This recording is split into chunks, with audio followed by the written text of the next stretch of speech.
What is up, SVSers, and welcome to a very special edition of the SVS Audiophile Happy Hour, where we are live from North America's largest audio show. It's called AXPONA, which stands for Audio Expo North America.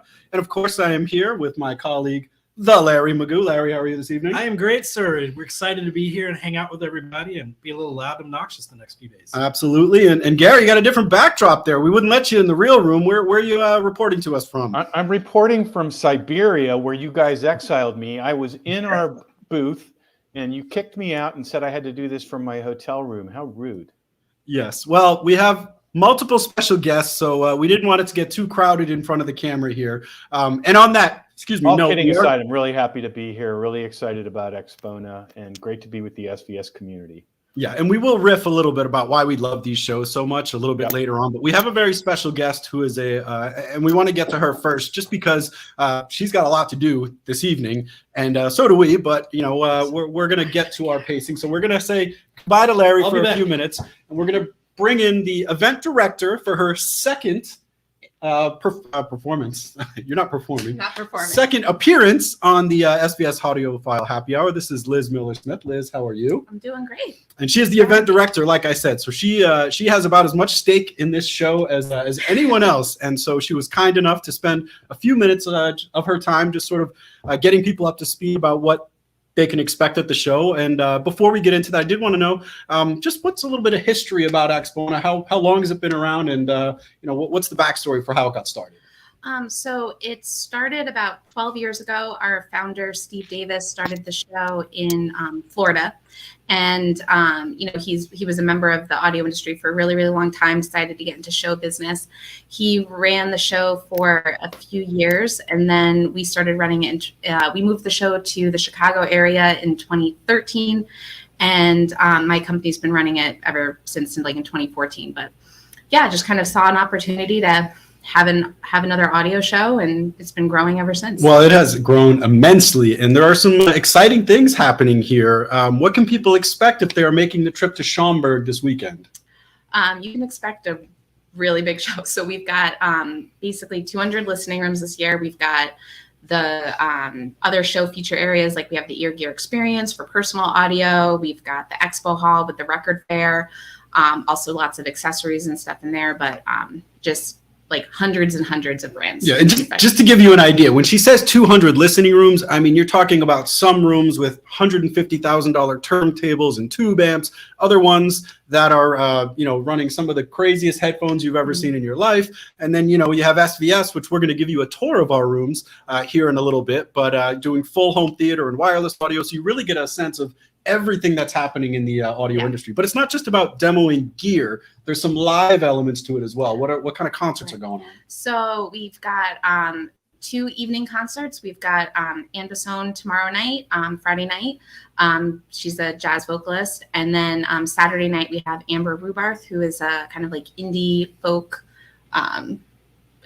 singer. It's going to be really cool. And then we also have a harpist here who will be here like playing in the lobby. And if you've never seen a harpist live, it's a spectacle. It's one of those instruments that doesn't need any backup, and it's just sort of such like a, I don't know, angelic is the word that just comes to mind for me. Especially like where like she's in like the lobby, which this building has like an atrium, so like the sound just kind of carries, and you kind of feel like you're like up in the clouds or something. Well, there's also a new segment coming to AXPONA this year, which has me pretty excited, as fans of the happy hour know, and that's a whiskey tasting. So there's a whiskey tasting too. I think that's Saturday night. I think that one's Saturday. I think there's a beer tasting on Friday, whiskey on Saturday, and I'm pretty sure it's a local brand, which is cool. Make your own happy hour. And then I don't want to forget the educational portion of the show. There's a lot to learn while you're here. Is that right? Right. So we have seminars during the day. I mean, they cover everything from streaming. We have a session on remastering and like reissues, how to get started, turntable setup, and also, you know, a kind of like an ask the editors, and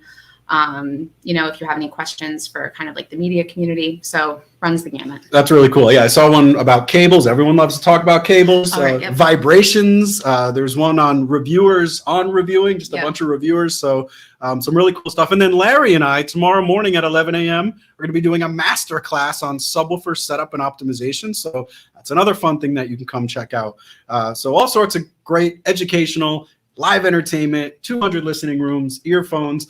I mean, what more could an audiophile want than what AXPONA is delivering? I can't think of anything.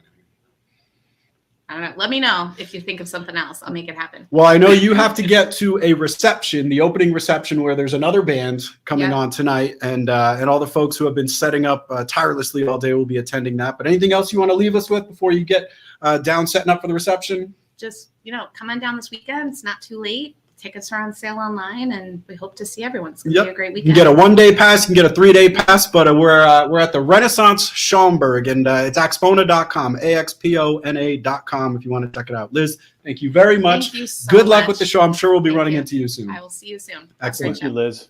Thanks. Great. Good luck. All right, Larry is back.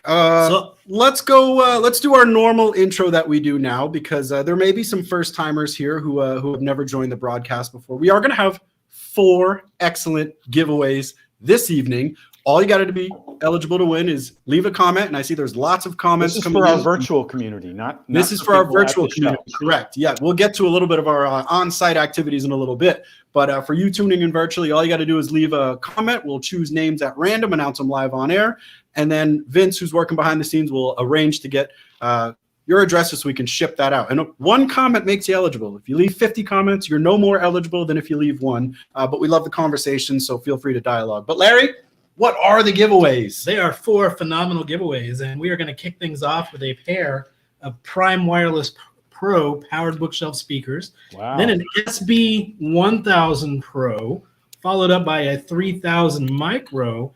And then the final prize of the night is a pair of Prime Towers with our SoundPath Ultra speaker cable. So this is some pretty awesome giveaways we got tonight. I would say so. And, because we are here in the actual demo suites, we have a special tour set up with Dan, who is going to be behind the camera. But before Dan starts that, Gary, maybe can you riff a little bit on what our philosophy here, in terms of, what we're trying to accomplish with our 2 demo rooms at the show here at AXPONA? Well, first of all, we love shows like this because, really, nothing replaces. We love talking to you guys. We love the virtual experience. We love creating an online experience that's really fun with user reviews if you go on our website or other ways to engage with us. But the reality is these are products that in order to really be appreciated, you need to experience them in the physical space, in the same physical space. And Larry has done a phenomenal job setting up our rooms. We love to be the fun alternative to some of the maybe drier demo rooms that you're going to find in a high-end audio show. I'm trying to be very diplomatic way to put it. Very diplomatic there. And Larry has done a phenomenal job setting up 2 different 2-channel systems in one of our suites and an over-the-top awesome home theater experience in the other one. So it always seems to turn out that we have people lined up out the door in shows like this because we're having fun with everybody, and it's all about SVS being inclusive and being a fun experience. So hopefully, if you're in the Chicagoland area, come see us. If not, we're doing other shows all over the country this year. We're really back to normal, and it would be so much fun to meet everyone in the SVS community in person. Absolutely. All right, Dan, we're already getting Teenage Mutant Ninja Turtle questions, so I guess it means we're at a live event here. Dan, you ready for us? Okay, so we're going to try this out here. We got. I'm going to try to make this screen a little bigger so we can kind of, let's try this one here. Nope, there we go. All right, so Larry, why don't you walk us through what we're seeing here? So this is the home theater room, right? This is our big home theater room. So we've got 2 different rooms, and this is going to be a 5.2.2 home theater system in this room. And so what that is a pair of Prime Pinnacle towers for our front stage, Ultra Center Channel, 2 SB 3000 subwoofers. As you saw just a second ago when Dan was camming around, the pair of Prime Elevation height effect speakers. And then for the surrounds, we have a pair of Prime bookshelf speakers. And we're running this all off of a Denon 760 receiver. So, our big part of our philosophy as a brand is to make performance audio attainable and bring more people into the space. So showing a system that is roughly about $6,000 running off of a $500 AVR is pretty amazing, and the room sounds fantastic. Yeah, no, and I think that's part of the story we like to tell here, because it's not uncommon for you to come to a show like AXPONA and find a $6,000 or $10,000 cable. And so people will come into our room and they'll see, 7 different speakers, an AV receiver, a Blu-ray player, a TV, all for the price of that single cable. And then they hear what it can do, and it really sort of opens up a lot of eyes and ears, I would say, to what's possible in their own systems. And so, that's really part of what we're trying to accomplish at the show, is you can have these world-class immersive audio experience, especially in a multi-channel system, which is rare. Like, there's just not a lot of multi-channel here, and we'll play some music. We'll obviously do some demos, and we got some new gear to share with you as well as far as our demo content. But it's really sort of a philosophy that we've adopted. I mean, we're not bringing our PB16 Ultras in here. We could certainly shake the walls and create a lot of havoc with those. But our SB3000s absolutely rock in this space, and they're the perfect fit for a room of this size. So it's all about being practical, but also really knocking people's socks off. Yeah, we definitely want to bring kind of a different vibe to the show. Typically, when we do an event like this, we normally have a wall that's home theater, and then we take a pair of our Prime Wireless Pro bookshelves and throw them on a table off to the side, or try to squeeze them up front. And we've changed that at this year's experience. So I don't know if you want to go to the other room, Mr. Dan, but we almost got Dan on camera. So this room is going to be our 2-channel experience. And in here, we have, don't mind the wires, that'll all be hidden when we close the curtains, but in here, we're showing 2 different 2-channel experiences. One will be with a pair of our Prime Wireless Pro powered bookshelf speakers, which are right there on the screen. And then we also have our Prime Wireless Pro sound base with a pair of Ultra bookshelf speakers. And so those will be the 2-channel setup. And then in the right corner down there, you will see the micro or 3000 micro, which will be connected to either or of the systems we can showcase there. And if Dan kind of moves around to his left, we brought another fun piece with us. We do have our in-wall with us to showcase, so that people can see what this looks like and kind of get an idea for the new product too. Yeah, and wireless audio, again, it's a little bit of out in, I wouldn't say left field completely, but there's a lot more vinyl, I would say, and there's a whole section where you can shop for vinyl, and so there's a healthy dose of sort of the very traditional audiophile 2-channel setups. And again, we're looking at a more modern approach here. And the packages that we're showcasing, again, sonically, I think will stand up to almost any of the rooms here at the show. But they just deliver an awesome experience, a much more sort of I would say modern or future-facing experience, and that's again why we're trying to just showcase some different technologies and different ways to enjoy audio than maybe what you would see at the majority of the venues in here. Yeah, so if you come to hang out with us over the next few days, we'll be in both of these rooms. We're on the 14th floor. Yep.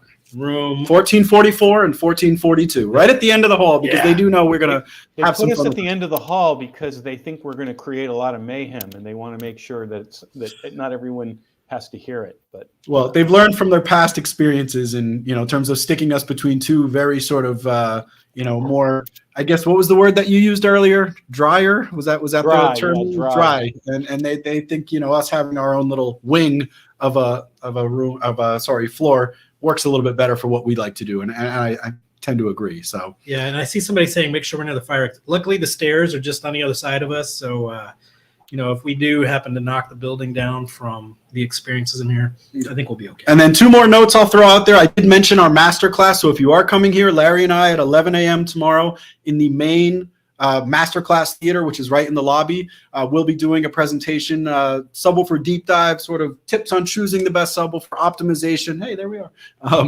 Calibration tips, placement, all sorts of different topics that will just help you get the best experience possible from a subwoofer, whether you're just getting started or whether you've got it installed and just want to make some adjustments. And then also, if you're coming, we have 2 separate giveaways here on site that are separate from the giveaways we're doing tonight. Come to the rooms. There's a QR code you can scan to get signed up, and that will be available. It's a Prime Wireless powered bookshelf speaker system, as well as a 2.1 system, essentially what we're demoing in there with the Pro sound base, pair of Ultra bookshelf speakers, and a 3000 micro. So lots of great stuff going on, killer demos, which Larry will show you here in a second. But Dan, thank you for your lovely camera work. Yes, I know that was you were amazing. struggling there with the lighting, but come down to Schaumburg and have some fun with us this weekend if you're around. So let's get back here. Are we 15 minutes in? Yeah, I think we're ready for a giveaway. And I'm gonna cede this one to Larry. Let him read the first giveaway winner, which is what? So we are giving away a pair of our Prime Wireless Pro powered bookshelf speakers, which you just saw. And the first winner of the night is going to Malcolm Jensen. So congratulations, you have won a pair of the Prime Wireless powered bookshelf speakers. All right. Well, we are jumping around a little bit here, but Gary and I were actually having a pretty heated debate about some content earlier, so I don't want to miss this section. But we're going to stick with our tradition and go around and talk a little about what we've been listening to. So, Gary, I'll cede the floor to you, and you can tell us what brilliant content you've been exposing yourself to here recently. Well, because I was really excited to finally have something macho to talk about that I watched and really liked, because it's been, Taylor Swift, and I was actually going to say I love the new Lana Del Rey collection that just came out about a week ago. So I saw this show. Is it The Night Agent on Night Netflix? Agent. Yeah. And I just thought it was so great and exciting and thrilling. And Nick started to really ridicule me. And so I guess we're going to do a Siskel and Ebert. I thought it was a lot of fun, really thrilling to watch. And when it was over, I was like, sorry it was over. I wanted to keep watching. I wanted more episodes. But Nick is ridiculing my taste. So I've seen better acting in children's cereal commercials, and that's sort of the first thought that jumped to mind. I mean, and I love like twists and turns and conspiracies and all sorts of that kind of intrigue that a show like this presents. So I like the storyline plot development thing, but you use the word wooden acting, to me it's like laughable. And that actually, if you make it through the first couple episodes, it's sort of like that train wreck effect. It was like you don't want to look away, because it's like they just intersperse this like very intense dialogue about tons of people dying and whatever. I'm not going to give spoilers, and then they'll make some like corny joke about I don't know, each other's love life, and it's like, wow, that just totally destroyed the whole mood that you were attempting to build. So, I mean, I'm going to rewatch it tonight in my hotel room just because it's trending on Netflix, which I think if it's trending on Netflix, then like it automatically has a built-in, 2 million viewers or something like that. But it's one of those shows where I can't look away because I just find the acting so terrible. But you know what? It's a guilty pleasure, and everyone needs a little bit of that. So. I haven't watched it yet. I do have it downloaded on my iPad. I downloaded it before the trip. But, seeing, like, I'm not going to bash on a lot of the content they've been putting out, but most of the series typically aren't great. But you did have a music recommendation too, Gary, that's more in tune with, I think, people, what they might expect. Yeah, the new Lana Del Rey, which I'm trying to remember what it's called. I'm sorry. Something about a tunnel under the...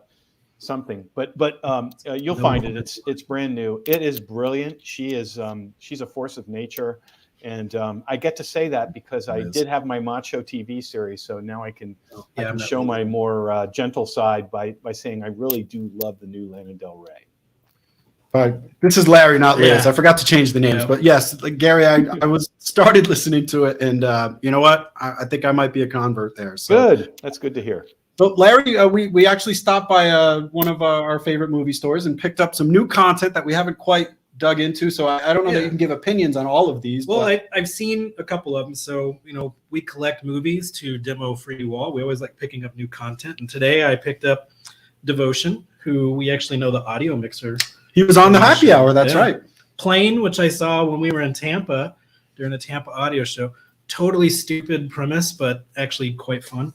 Puss in Boots 2, and Wakanda Forever. So we've got some new content along with our other demos, and I'm excited for some movies that I recently saw to finally hit the waves too. But you've got some recommendations based on I mean, I over the last few, we haven't done a happy hour in a while, so I got to go see John Wick 4 whenever that came out in Dolby Cinema. But leading up to that, I traveled out to Orlando to do a big training with one of our retailers, and I had a whole Sunday of travel, so I watched all John Wick 1, 2, and 3 to kind of revamp myself with that. And then this weekend, people died in that. Oh man, dude, it was so much fun. You keep count. And did we talk about this? It has maybe my all-time favorite camera shot in an action movie ever. We didn't talk about so this. if you, I don't think we did. So I'm not going to spoil it for anybody, but if you've seen it, you know exactly the sequence I'm talking about. It was super amazingly well done. So experience that took my kids to see Mario Brothers, the movie, this weekend, and even my 19-year-old or they took you to see enjoyed it.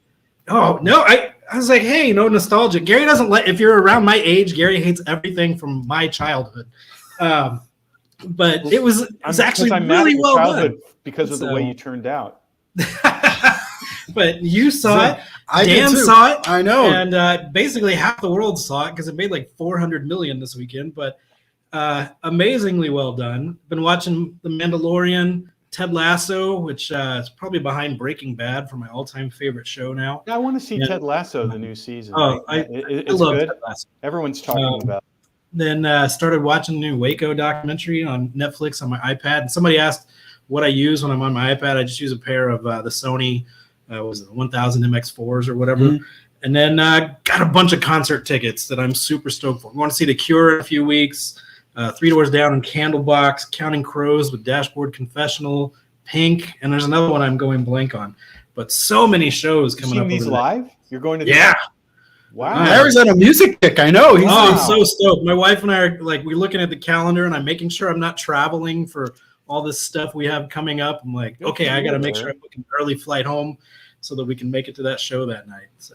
Well, that's a packed schedule there. A lot to listen to. I'm gone for the next 5 months. Well, I got a couple recommendations. I wouldn't call them deep tracks, but I watched Vengeance, which was a great movie with Ashton Kutcher, and there's a huge spoiler that I could give you, but I just thoroughly enjoyed it. I thought it was some of his best work that we both agreed on that one. Earlier, yeah. And it's set in Texas, so it sort of let me understand. It's set in West Texas, so just remember that. As a Texan, I do not claim the way people are portrayed as Texans in movies. It did help me understand the Whataburger infatuation, which isn't too far from the truth from what I've heard. And I did see somebody recommend Reacher. So if you like Night Agent, watch Reacher because it's actually really good acting. And the comedy there is the scripting is just really good. What is that on? What service? Amazon. It's on Amazon. Yeah, it's been out for about a year and a half. Lots of butt kicking really too, well so done. You'll definitely like that. All right. And then I'm the son of a 30-year Navy vet, and I watched a Tom Hanks movie called Amsterdam,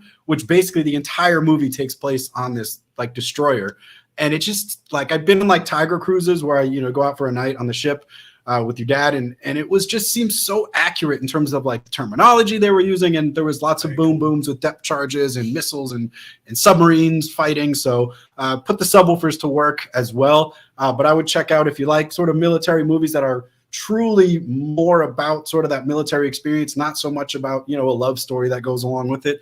It really hits. Are you throwing Pearl Harbor under the bus? I'm not throwing anything under the bus. I'm just telling you if you like the military aspect, but you don't need the sort of extra storyline other than the intrigue of hunting submarines, then it's a great flick. And Tom Hanks, I mean, what can you say? He's he always delivers. So I really liked Amsterdam, and I forget where. I think that was also on Amazon Prime. Apple. Oh, Apple. That's right. It was on Apple TV. Good call. Good correction there. So that Larry's concert adventures reminds me that a week and a half ago I took my sons to go see Red Hot Chili Peppers in Vegas, which was just epic. It was so much fun. I need to see them. Oh yeah, this big drawn out story there. We were expecting so much more. There was waiting for you to just how it brought you all together and sort of you heard this song come on and everything just clicked. Did you think my acting was wooden in that discussion? I would say stoic. You're a little too stoic. Lacking a little bit of depth there that we're typically accustomed to. Yeah. All right. Well, we do have two awesome guests tonight. These are two of my favorite YouTubers. They're just. Should we do a giveaway before? Or is it too early? We're gonna mix in a giveaway during the interview. I like this. Two of my favorite YouTube creators who are just an absolute wealth of knowledge on all things audio, and they've been around for quite a while. We have one, Mr. Joe and Tell. Greyhound, Amsterdam. Oh, is it?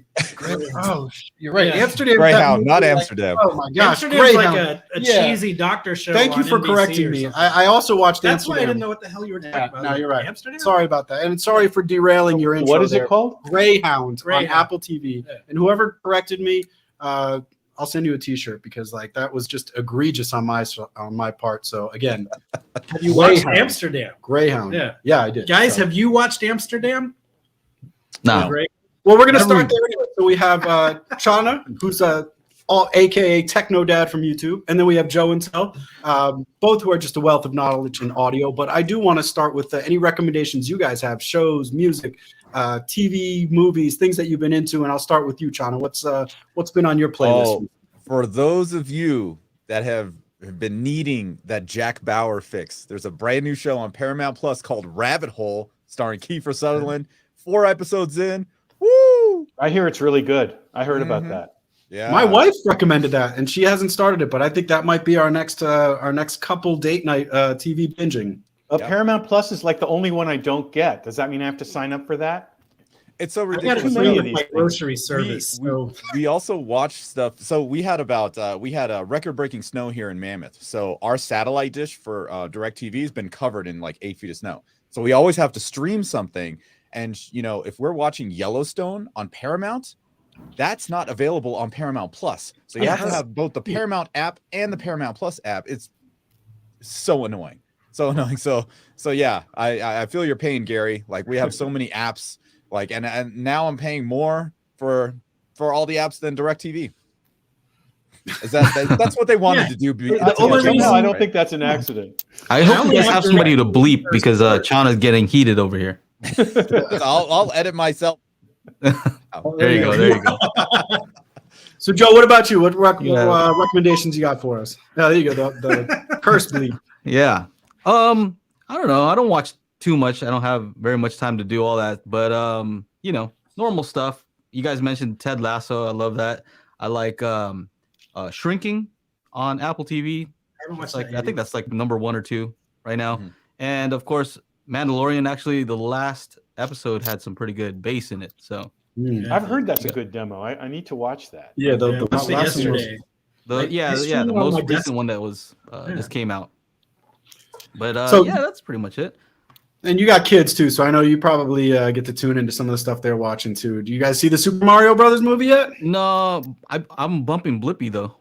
Oh yes, earplugs in probably. No, seriously, honestly, they actually kind of get scared when because of the bass. Mm-hmm. They like go in the other room. We tell them to go watch something else, and then we just turn it up. But real quick, did you guys say that you're in the corner there? Yeah, we're in the 14th floor, the last 2 rooms, all the way at the end of the 14th floor. You think that's maybe that's a mistake on their part, putting SVS, you guys are all corner loaded over there. We have like extra game. No, that was on purpose. We're corner loading the subs. Some other room is like, what? Where's that coming from? Yeah. Anyway. The Renaissance will be shaken. Well, I know you guys have been on a huge kick trying to educate people about Atmos and spatial audio and everything. And actually, we got a question from David Aaron, one of our tuners, inners, or watchers, SVSers. Yeah. But he asked, what my experience is, but I think you guys have more experience of using 2 speakers for an Atmos channel versus 4. And you've done actual videos about this. So maybe educate a little bit about what that upgrade is like and, how that whole process played out. Joe's pointing at me, so I'll jump on there. I'll jump on the grenade for you guys. Basically, it's about front to back movement, right? Front to back movement. That's pretty much it. I've been mixing Atmos. I turn this. If you see these little speakers up here, this is part of my 16-channel Atmos mixing studio here in the living in my studio. There's like 9 speakers. They're like tiny little speakers. Anyway, when I mix Atmos and play it back on my 512, you'll hear a left to right with 2 high channels, but you won't hear anything back to front or front to back, whichever way. So that's the biggest upgrade. I had the SVS Prime Elevation speakers. Well, originally I had 2 Klipsch speakers that weren't elevation speakers. They were just the bouncy speakers. I mounted them up high. Okay, sounded better than the bounce. Then you guys sent me a pair of the SVS Prime Elevations. Boom. Bye-bye Klipsch. Went with those, and then about a year, I had those for about a year. So 512 for about a year. Then I upgraded, and man, I was floored. I was like, oh crap. Now I'm on the 6 height channel train down here. So yeah, it's a huge upgrade. I would recommend it to anyone that can find the space. And my living room is pretty nasty space, but with the way the Prime Elevation speakers worked, I was able to mount them creatively so that so that you know, I could get all the spatial effects. So good stuff. That's part of the big conversation around the prime elevation, and we say that a lot, is aesthetically a lot of people try to perfectly match and line up and really make everything perfectly lined up in rooms. And the way room correction is now on a receiver and the things you can do with a microphone and a laptop, it's not really necessary anymore to make sure everything is lined up, because you can adjust the levels and individual speakers so much now. Well, that's a great segue, because I know Joe came into one of our rooms at I don't know if it was AXPONA, It was AXPONA a couple years ago, and put Larry's ear to the test, because, you know, we pretty much voice these by ear. We do a little Odyssey, and then, you know, Larry sort of makes the corrections. But Joe, maybe talk about what your philosophy there is, because you're big on bass management and sort of using some of the tools available on that like microscopic level. So what tips can you give people, and sort of what's your you know, approach to that? Real quick, I don't want to be, you know, too salesy when it comes to the elevations, but I do have some of those. And the one thing I want to say is, you got your mounting system is like the best. You know, with that, I don't even know what to call it, that rubber piece. Like if patent pending. No, it's patent pending, but yeah, it's like, it's a very simple, but like honestly, when it's something like that, it's if you have stuff hanging from your ceiling, you want to make sure that it's not moving and also not vibrating too, right? Yeah. So very slick system, and you know, Chana and I, we both advocate for on wall a lot of times for people who can't, you know, do stuff on, you know, drill holes in their ceilings.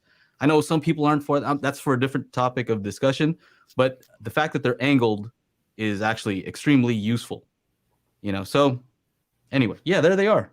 There you go. So anyway, somebody was asking what we're using. It's literally a 1x6 with a mount on it. Yeah, just so that we can get the because the hotels don't like you drilling holes in the wall. So, yeah, you know, and actually, when you guys gave the demo, I don't remember which ones. I think it was some kind of Spider-Man something. Yeah. Even though you only have two, you know, for the people who are wondering, they don't have any height speakers. If you can only do two, it's still an experience, right? You can definitely tell that there's something going on with two. Of course, four is better, you know. More is always better, but I like what Shanna said. That was, you know, the move from 2 to 4 is it definitely creates a sense of place because it's not coming directly over your head or from a direction in front or behind you. But I agree with you, Joe. The biggest upgrade is just having height effect speakers. It creates a three-dimensional experience that you just don't get in any other form of home theater. So I do want you to answer the question I posed, Joe, but we got to do a giveaway first. Let us take care of the people. And Larry, you ready for this one? Yeah. So now we're going to give away an SB1000 Pro subwoofer, and that is going to Frank Van Treska. Yeah, Frankie V. Congratulations, sir. Enjoy that sub. Yes. Congrats. All right, and on that note, let's talk about some subwoofer calibration. And Joe, like, let's not do like a full-on doctorate thesis on this. Oh, okay, all right. I want to talk because you could timer here. Yeah, but you know, I would say, seconds. What is the upside, and sort of what are some of the initial tips for somebody who maybe is just getting started? Because I don't want to get too in the weeds here. Yeah, you messed up asking me on. I know. No, just kidding. I'll keep it short. So, you know, this morning I kind of thought of a comparison, you know, a way to kind of describe room correction, because you asked like, hey, you know, can you talk briefly about it? So I think room correction is a tricky thing, because room correction sounds like you're correcting the room, right? And so is that what you wanted to talk about? Just want to make sure. Well, I just want you to talk about, you know, how much of a difference it can make in the sort of process that you follow from a high level, and then people can kind of dive in deeper as they, you know, research it. So I made up this little, I don't know, analogy, I guess you can say. I don't know what it's called, but analogy. Hopefully it'll work, right? But I've been thinking of a lot of folks who are into audio, they're also into cars, right? So I would say your system is equivalent to like a car, right? So your car has your engine, your suspension, and you can tune that car, right? But the car is limited to, you know, the actual power of your engine, right? And, you know, the suspension, you can tune it. You know, you can make it a little bit better, but it's really limited to the physical capability, right? And so, for example, like I would recommend SVS subs, because if you want to get down to 20 hertz, I recommend 20 hertz minimum or below. Well, you can't tune some bookshelf speakers to do that, right? There's physical limitations, and so your system has to be capable, right? So that's number one. So that's the car. And then as far as room correction, think about a racetrack, right? So this car has to go into some kind of racetrack, and you want to tune it for certain tracks, right? And I think most automatic room correction kind of is a little bit basic in that let's say it tunes it for a drag strip, right? So drag strip, you're gonna go quarter mile and then it's done, right? Just a straight line. You're not making any turns, just boom, straight. And that's cool, right? You know, you gear it up in a certain way so it's optimized for that. But what if you take that same car to the Nürburgring with all these twisty turnies? That's probably not going to be great, right? And so that would be equivalent to somebody saying, "Hey, you know what? Let me use a different house curve. Let's use a lot of people like to use a Harman target." Okay, well that's like equal to saying, "Let me use the tune for the Nürburgring." Well, that's not your house, right? That's not where you're racing. You're not racing on the Nürburgring. Maybe you're doing autocross. Anybody ever done an autocross? They're quick little turns, right? And so, I'm working on something right now. It's a lot of people call it magic beans. Chana made that up, but I'm working on an app that figures out what the proper target curve is, right? For the room, for your room, for your system, specific to each. And so, yeah, I think that's a pretty good analogy, right? So, the reason why I'm saying room correction is not really true is because that would be putting up panels, sound absorption, diffusers, bass traps. That's room, correction, and then the last thing I would say is at the end of the day, you can do all these measurements, but it comes down to the driver, the listening experience, right? That person has to be in that car. Are they going to enjoy it? Right. And so those are the components that I like to think of when I'm doing. You guys are working on a project. It's like a spatial audio calibration toolkit. And I'm just curious, like, what does that do that, just an Odyssey, running something like that with a microphone and sort of making some post measurement adjustments? Like what sort of is, I'll tell you exactly what happened with my SVS PV1000 Pro in here. Okay. So I was running Dirac Live with the Pioneer LX505 receiver and sounded great. I was not having any issues I was playing video games in here. I even have a racing gaming chair thing and like a OLED like right behind me here. So if you turn around, perfect like man cave gaming experience with like speakers all around just the one person, right? I got once I was testing out the files that we created for this disc in the speaker crossover section. And I wanted to see, how good these speakers would work because they're supposed to be flat down to 80 hertz. And soon as it got to like, and so it'll play like, from 250 hertz, it'll play 200, it'll play 160, 120, 100, and keep going down to 16 hertz. And when I got to like 80, there was this big just volume dip. And I was like, what is going on? And it turned out I had the subwoofer set up incorrectly. The subwoofer was not set up properly. And, I didn't break out the app. I didn't do any of that. And so like, I looked at the back of the sub. I'm like, oh my goodness, the sub was set to 60 hertz. I'm like, no wonder there was this big suck out at 80 because the receiver and Dirac, cross it over at 80. So once I, put it to LFE or whatever and redid things, I was just like, oh my goodness, now this sounds actually good. And like for like 6 months, I thought it sounded great, but I was wrong. And that was just human error on my part. I've been doing this home theater thing since 1994 with Pro Logic 2. Like this is I know my stuff, and like even I got it messed up. So, and it happens a lot. Yeah. So you'd be surprised at like these tiny little things, even though I'm running Dirac Live, one of the best auto room corrections out there, it got it wrong because one of the settings was wrong. So I wouldn't have known that if it wasn't for, this product that we've created. So there you have it. And Atmos specific, I mean, for people who are experimenting, it really helps you. Because I think you've said like they're not always as active as you want them to be, the height channels. And, there's certain adjustments you can make to bring that sort of height effect, object-based surround sound in a little bit more substantially. And is that part of what you guys are trying to do here, is just create it to be a little bit more immersive?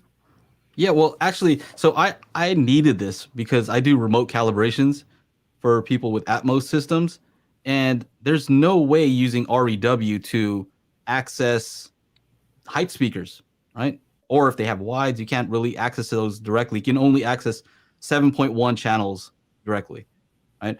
And so I would have to ask people to, switch the wires and all this stuff. So it took a lot of extra time. So I'm like, hey, Chana, can you just make me some test tones? I'll send you some test tones that I need, and can you make them play out of the heights? And he's like, yeah, for sure, right? But then I kept asking for more stuff, more, and next thing you know, how many tracks do we have on here?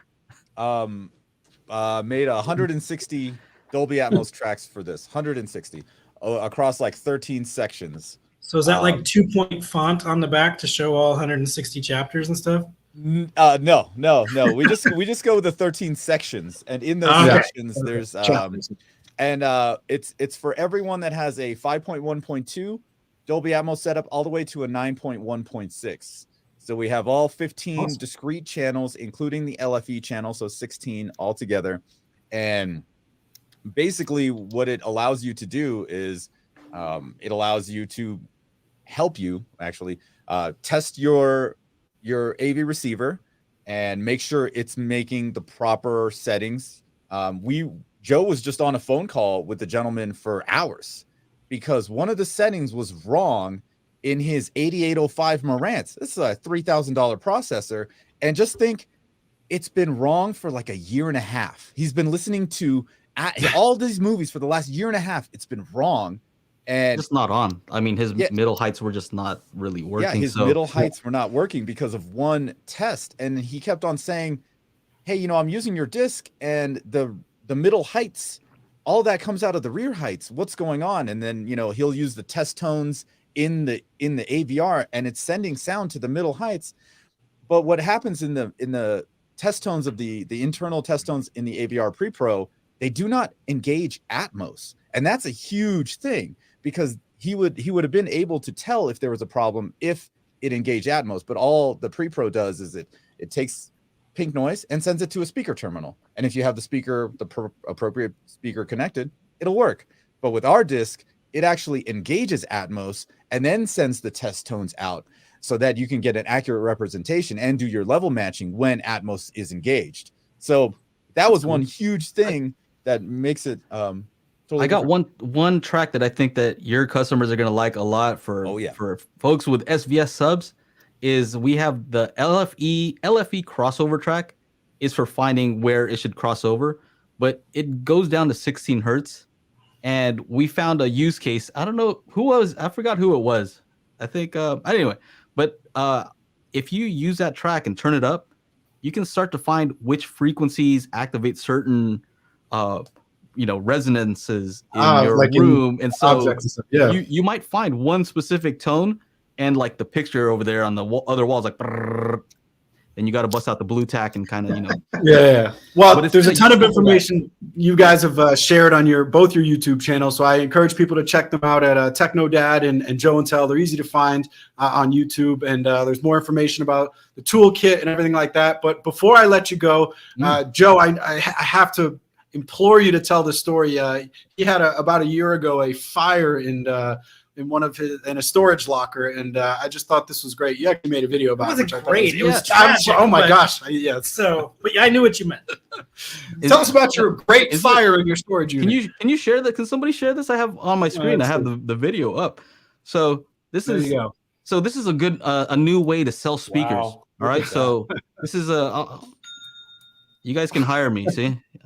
So wow, that is devastation right there. The competitors. See, this is what happens when you put to the storage fire. See that? Wow. So do they know what caused it? They don't know, but see. Walter White was 2 doors down. I guess so. Somebody was doing something over there, but yeah, it was crazy. But so I had some diapers in this area, so maybe that's what it was. But the only thing, look at this. Only thing that survived. The Primes. Prime bookshelf. Prime bookshelf speakers. And I still have them, and they're clean. Like if I I think I have it at the end of the video. But well, I will say the Prime bookshelves are fire, but I would not recommend lighting them up. Not that kind Look of at those. fire. Look at those. Kind of fire. Little grill heat I there. cleaned them up. Look at those things. Wow. The building didn't survive. Like seriously. But like the SVS did. the building's made out of brick, and the building was just you don't even see any bricks was on anywhere. fire? It was They're They're ridiculous. saying Prime fire is not on sale fire? in the chat. And That's I did a hilarious. test. I'm like, everything is still working on this thing. Anyway, Wow. kind of crazy. Well, I appreciate you guys coming out here. Hopefully, we'll be able to see you in Costa Mesa when we go to the home entertainment show out there. I know you're both close to the West Coast, so looking forward to hanging out in person if we can. And you're always welcome here, and hopefully we'll be able to connect down the road here shortly. Right on. Thank you so much for being here. I know letting us be here. And some people are asking where to get the disc. If you guys want to go to spatialcd.com, that's where the disc is. And I just made it right now. 10% off for SVS with the code SVS10. You guys go ahead and check it out. Thank you guys so much. Awesome. And There we should make a custom SVS something to demo, huh? Like a custom. Oh, Let's talk. Let's talk. Yeah. Let's get some infrasonics in there and have some Dolby fun. Atmos demo just for SVS. Nobody else has it but SVS. I love it. I like the way Gary you guys smiled think. on that one. I love it. Yeah. I know he did. Wheels are turning. It's hard to get That's a read good. on Gary sometimes. I know. It is. Yeah. Hey, trust me. We all know that. Even the commenters know that. Nick and Larry's on pins and needles. He's always having fun though. We know how to read them. It's just about how to react. All right, fellas. Thanks much. So See ya. thank you guys so much, Thanks, everybody out Bye. there in the Thanks, chat. guys. See ya. Good meeting you. Bye. All right. Give Well, that was Okay. very informative. And look who's here. Hey. What's up, dude? Hey. Director of What's up, Technology, Ed Mullen, coming in hot late. Welcome, Ed. Not in AXPONA, unfortunately. Ed Just wrapped up like a 2-hour screen meet, high level consultation with a super user customer. We did REW dial in for dual PB3000s. We ended up with 2 hours. Yeah. Wow. We did it's like 18 to 200 hertz plus or minus 1.5 dB. Unbelievable. Use the tools in our app. We phased the subs, ran Odyssey over it. Really sounds Ed, we great. should just live stream the next time you do that. Like, we get so many questions about, can we go through this? But we're actually going to do that for my home theater. So we will get to that point here in the next couple months. Sweet. Yeah. And I'm Team going to, meeting in your room. Gary, I haven't told you this, but I'm going to get my oldest son involved too. So I have somebody to hold the camera in my home theater, and he's excited about it too. Production. He is a video production at Ithaca. So we're going to put those college tuition dollars to work. But Ed, that's great. I mean, thank you for, fighting the good fight there. And, we're going to. You just can't do that kind of deep dive over the phone. The screen meet, which is You should explain what screen meet is because it's our like listeners Zoom. and viewers don't know. It's like a video sharing call like Zoom, but it's embedded into our support function and our support center. And the customer's doing screen shares. I was looking at the REW settings, advising them on tweaks to make. We were looking at the frequency response. We were phasing the subs. It's great. I love doing deep dives like that. I bet that theater is singing now. It is. Yep. Well, we owe a giveaway. May we? And then I'll tell you a story let's do about it. something that I'm recommending towards Ed, Larry, too. you're on fire here. You ready for the next one? No, yeah, but I'm like Prime, so I don't burn. So that was really bad. I don't know where I was going with that. But we are giving away a 3000 micro subwoofer, and this is going to go to Adam Webster. So congratulations, sir. Enjoy the micro. Adam, you got a mighty fine subwoofer coming your way. And so speaking of the consultation, so I had a salesperson from a store in Florida reach out to me yesterday and has a client that's going to be doing a 924 system. And they were trying to figure out subs, and we both made recommendations, and the person had been on forums and saw some geeky stuff and wanted to do some other things. So I recommended that they reach out to our customer service team. And so they are setting up an appointment with our team as a salesperson to be with the customer in their home to get assistance from Ed's team on proper recommendations too. So I think that's really cool, something that we do. You really don't find a lot of other aspects out there. Yeah. Well, we have a great question here from Tom Galanius, and he said there's subwoofer brands out there that recommend stacking your subs if you have the choice between stacking them or placing them around the room, say you have 4, what would the recommendation be as far as if all things are equal, stacking them versus putting them in different places within the room? We call that colocating. If you stack them or place them side by side, they're essentially perfectly in phase with each other. You're going to get plus 6 dB of output, and that's going to obviously increase your dynamic headroom. It will not affect the frequency response whatsoever. So if you're moving the subs to different parts of the rooms and spreading them out, as you say, we prefer that. You're going to lose a little bit of output. You won't get plus 6 everywhere, but you'll get a smoother frequency response at more listening positions, and that's generally preferred. So just to simplify, that was a good explanation, but I just want to make it a little simpler. Stacking, what you're saying is because they're in the same place in phase with each other, they're gonna beat having them in different places in the room in sheer output. But the price you pay, we don't agree with it. Right. The price you pay means there will be room nodes. In other words, there will be parts of the room where the bass is almost overpowering, and other parts where the bass possibly gets sucked out and you don't hear it, or at least at certain frequencies. And when you have them in different places in the room, then you don't. The chance of that happening gets reduced by more than 80%. Right, Ed? It's a huge improvement. I wish I could have saved some of these screenshots on this console I just did. Individually, the subs had, your standard standing wave pattern, as Gary said, peaks and nulls. Once they were combined and phased together, gone.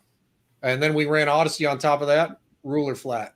That's where the big win is in the accuracy of the sound. And just to clarify, this is something people don't realize, and I did want to say it when our guests were on.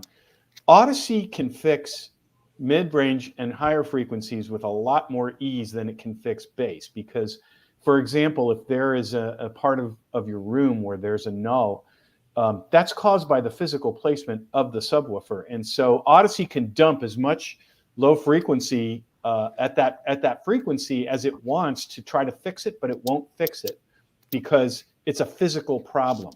And it gets solved by either improving the placement of the single subwoofer or having dual. Right. Once we set the table for Odyssey and had done all the heavy lifting, yes, ahead of time, it did a beautiful job because there was no obvious nulls in the response anymore. So all it did was make the response even flatter. And I think that's another big aspect of our app too, because part of the discussion I was having yesterday with this salesperson was another product that we're looking at didn't offer app-based control, so it's still the knobs and adjustments on the back. So Ed, how much of a pain in the butt would that have been without the app? Oh, terrible. He was changing the phase on the fly in front of his computer with Room EQ Wizard running, taking notes. He had the app. I mean, he would have had to run across the room and adjust the phase every time. We got like 13 measurements in a matter of minutes because of the app, and he was able to dial it in on the fly. So Robert McCarty, I love these questions because I can answer them. He asks, how does he set his subwoofers up to be wireless? He has 2 SB2000s and a Denon 6700 receiver. What does he need to buy to set it up? Well, that's simple. We have 2 flavors from SVS called our SoundPath wireless audio adapters. We have a tri-band version, which is great if you have a very congested wireless network where maybe you're prone to having interference. And then we have a single band one as well. So you can check out our site. Those are available as well as some retailers. But it's a great way to add wireless connectivity. But I will say, if you're running 2 subwoofers, just make sure they are both being run wirelessly. Don't do unwired. Don't do run wireless because you just want to have that very even bass between them without any sort of issues. How do you do delay? 2 wireless subs? Well, you can get 1 transmitter with 2 receivers, and that will allow you to, again, not have to buy the extra kit altogether. So simple way to go about doing that. So we had a question about the, I'm just going to say it like it is, the little grills that we have on our tweeters. They're called diffusers. What is the purpose of those? Well, actually, the grill protects the tweeter. Behind the grill is the diffuser, and the diffuser smooths out the high frequency response. It gives it, in my opinion, a more like detailed, airy, and 3-dimensional sound to the treble. The diffuser is that little disc that you see sitting behind the grill.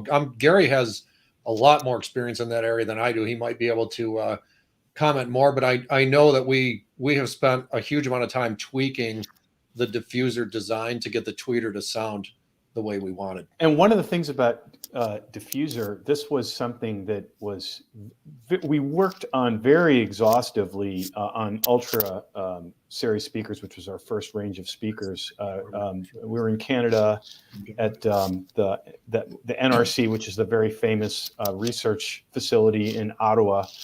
And I was the problem. I was like, I'm not hearing what I want to hear in the high frequencies. But measuring them, it wasn't showing up in the measurements. And what the diffuser does is it allows the tweeter to create what is being measured anechoically in a physical space, in a calibrated listening room. And that was what, nothing else was working to get the frequency response to reflect the listening experience in a room until we developed the diffuser. I think a lot of speaker brands would not have taken that level of granular kind of engineering adjustment, but it really made a massive difference. And Ed's right. It creates this kind of an airiness and an openness and an effortlessness in the high frequencies you wouldn't get otherwise.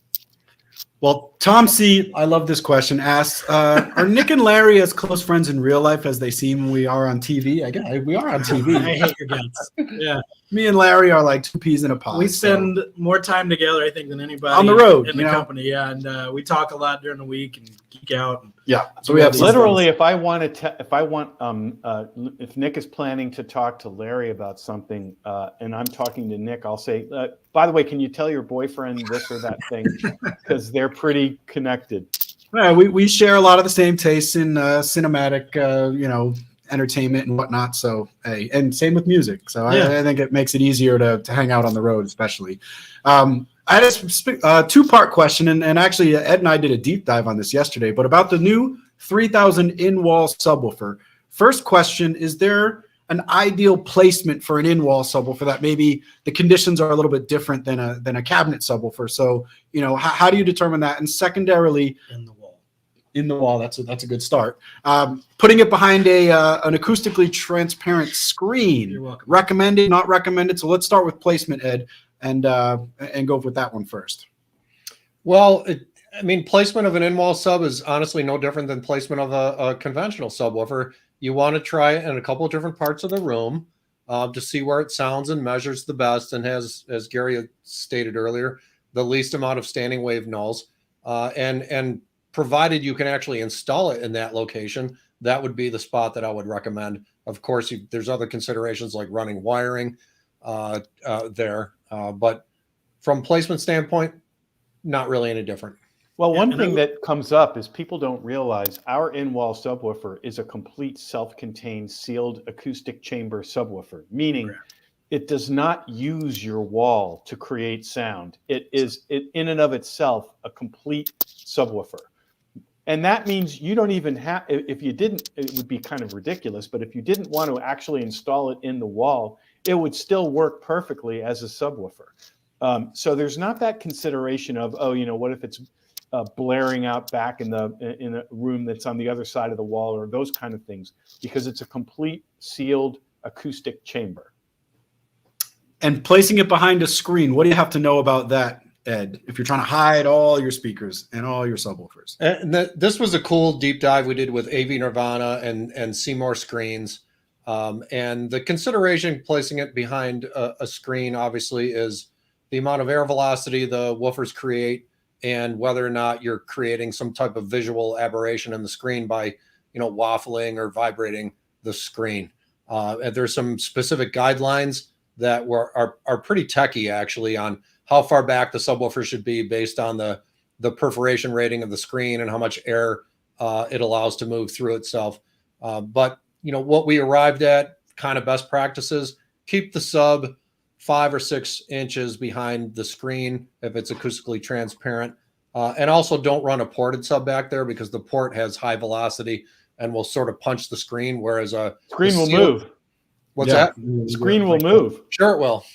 Whereas, our dual active 9-inch sealed sub, which is the in wall, you don't have that punching effect from the port. So it's certainly a better choice to go behind a screen. Well, you better do the last giveaway. Yes. Before we do our final giveaway, I am going to bring Techno Dad back on because they've been nice enough to give away one of their spatial audio calibration kits. So we are going to take care of one lucky SVSer with that. And who's going to win that awesome test disc? This is going to go out to Derek McKinney. Is going to take home Derek, the really cool Atmos setup disc. All sound effects. Oh, look at that. We got to get some applause for our giveaways. But thank you for offering that up.